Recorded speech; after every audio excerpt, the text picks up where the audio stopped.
Hello and welcome to this tutorial. In this tutorial I want to show you how you can turn around your train so it can drive back on the same rail. So let's go. First of all, let's open up the train from the last tutorials and make sure that the active path variable is a spline component, so the getPath function looks like this one here. And then we can close this one and let's create the rail itself. This will be a different way than the last parts of the tutorial series. So we go right click, group and class, actor. Let's call this 10 meter rail, just for example. Open this up. Then we get a static mesh component here. This will be the rail itself. And then we choose a rail, in my case, this one here. Of course, link is in the description. Then we need a box collision. There we can keep it like this one here. A little bit more up here. And then we need a spline component. This one here, spline. Let's turn it around.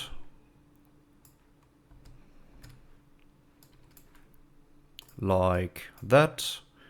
Then we take the spline point and move it to the end. In my case, it's exactly 1000. And then we just copy and paste this one here. Move it to the end. Like that. And turn it around. So now the train can follow the spline in both directions. Then we go to the box collision again and hit the onComponent begin overlap.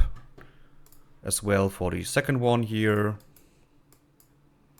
Then we cause to the train itself.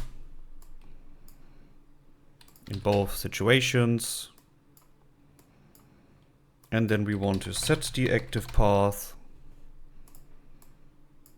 up here and down here to the spline. Of course, in this case, box is spline 1 and box 1 is spline 1. This one here, like that.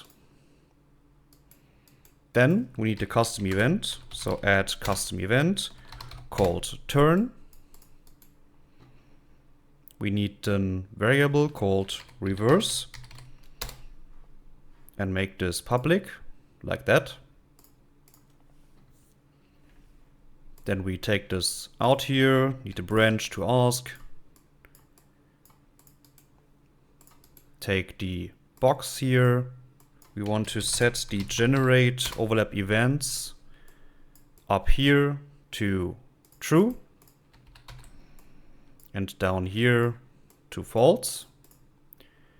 And the same thing back here. Like that. And then we just do the opposite. And at the end, we want to set the reverse again. Of course, up here to false, down here to true. So the opposite of the branch. And then we need the event begin play. And then we take this part here and want to set it right at the begin. So we are done here, and we can do exactly the same thing for a curve, for example, as you can see. So let's close this one and place the rails inside the world. I already done that.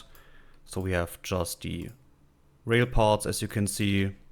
Now we need to trigger to turn the train and drive back. For that, right click, blueprint class, actor, and let's call this turn. Open this up. This gets some box collision. Like that, and an arrow, so we can see the direction.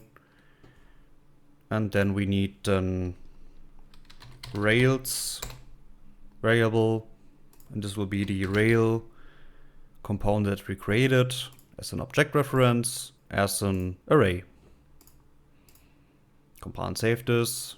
Let's go to the event graph, select the box collision, onComponent begin overlap. We cause to the train. Then we say do once. we take the arrow, get the world rotation. Want to set the actor rotation of the train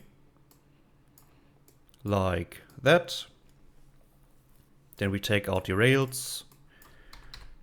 Within 4 each loop, we want to call the turn function that we created. And at the end, with a delay of, let's say, 5 seconds, we go back to the reset like that. Then we make this public here, compile and save this, and we are done as well. And at the end, we just place it inside the world. So let's say at the end of the rail here, like that. It's already the right direction, as you can see. Then we open up the details and need to select the rails. And that's it. Let's see if this works. We hit play. The train drives to the end of the rail here and turns around and drives back. Great. So I hope you enjoyed this tutorial. If you have any questions, please let me know, and yeah, goodbye.